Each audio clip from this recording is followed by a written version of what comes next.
So when we think about the first then strategy or visual, we've got to remember what we're using it for, right? So in my mind, first then really helps us with that cognitive shift that here's my prediction or here's my internal demand, and now we're going to go to an outside demand or make a shift, right? When we think about it in the terms of building a schedule, it's the very first step of being able to get to a visual schedule. If you're having to break down that skill to the nth degree, your first then will get you started and a child being able to follow a visual schedule. So when we think about why people show up using a first then, we got to ask what our goal is. We often turn and go to the first then as a contingency piece. People use a first then for a reinforcer schedule to support a feedback loop that a shift is a good thing. So when you do first then and you go, hey, here's this, and then here you get it listed reward, that's a contingency piece, and that's supposed to help train your brain into getting to be like, hey, shifting's cool and I like this and it's fun. But what happens is we get stuck there. And a lot of times we didn't know that was what we were working on. And so things go amiss. We've got a lot of unintended consequences. And one of the other pieces is that ability for a child to understand that contingency piece. So when they don't get it, being able to have that regulatory system that doesn't react in a fight, flight, or freeze mode when that then doesn't happen because they're not connecting to it being as a result of the first.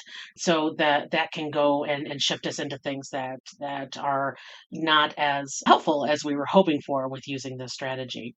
So when we think about why we're using the first then strategy, we have that building of that contingency piece, right? That reward piece, knowing that if the skill sets around it aren't there, a child's regulatory system can't handle a shift in that way and disappointment in that way, that that might cause some of our disruption of the use.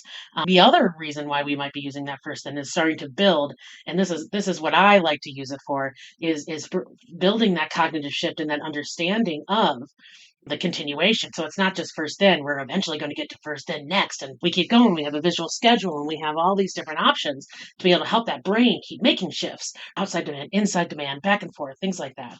When we base it on a reward, and that's all it's about, to try to get some completion or some like task done, that is a place for it. But it often limits us in the fact that sometimes the rewards are so big that the child's shift back off of them is way too difficult. And then we've got some kids that are actually at a level, we use tech as this then, and they have tech addiction. And so we've got that piece to contend with. And so sometimes we almost set ourselves up to not have that cool, like training your brain into a outside demand, inside demand, that feels good kind of mentality, but into a did something, have an inside demand being met, a reward, and now I can't get off of it. And all of the reaction systems we have when a child doesn't shift back off of the then become these negative feedback loops. And so we have this unintended consequence happening from our first then schedule. So the first thing I want to ask is, what am I using it for? Am I seeing what I want to see when I use a first then?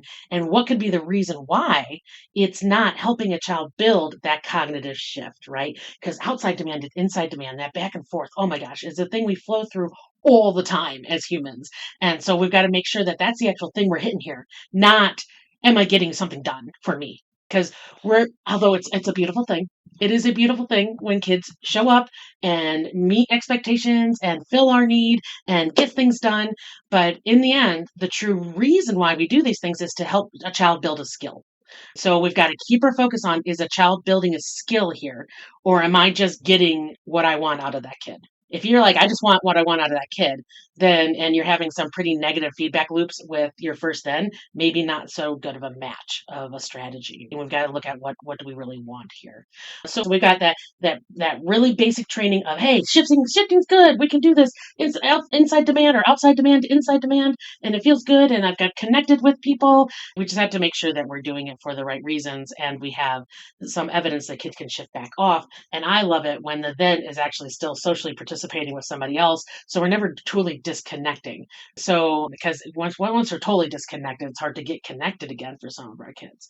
So that might be the reason why you're doing first. And the other one would be building that first, then next, right? We always have to be thinking about, how are we moving this forward? Where's this skill going in the end? And hopefully it'll lead to something like a visual schedule, a more intense visual schedule. Well, if we're on that route, if that's where we're at now, we've got to be thinking about that first then next, but also thinking about what's our prompting hierarchy? How are we fading back our prompts of support in that shift, in that time away of that brain piece where it may be into an internal demand. If you are doing I ask you to do something and then I give you something that may be a sequence that you're using, making sure that we're fading back, paying attention to that disconnection part or that disengagement part that the brain might be taking a break in or a leisure time in or a needed just kind of blip to be able to keep going, right? The helping keep engagement. So when we look to build those things, we got to think about how are we fading back our prompts and our supports and how are we extending not just from first then to first then next and creating this larger schedule. So in the end, when we think about what is your purpose with using first then, that's your first thing to ask yourself, what's my goal here? Am I skill building or is this just for me? That we don't want to fall into a pattern where this first then thing is just for the adults. It's supposed to be helping a kid gain a skill. And we start asking ourselves, are we seeing what we want to see? And why aren't we? Right? If we're not, and then start breaking apart some of those pieces that I explained.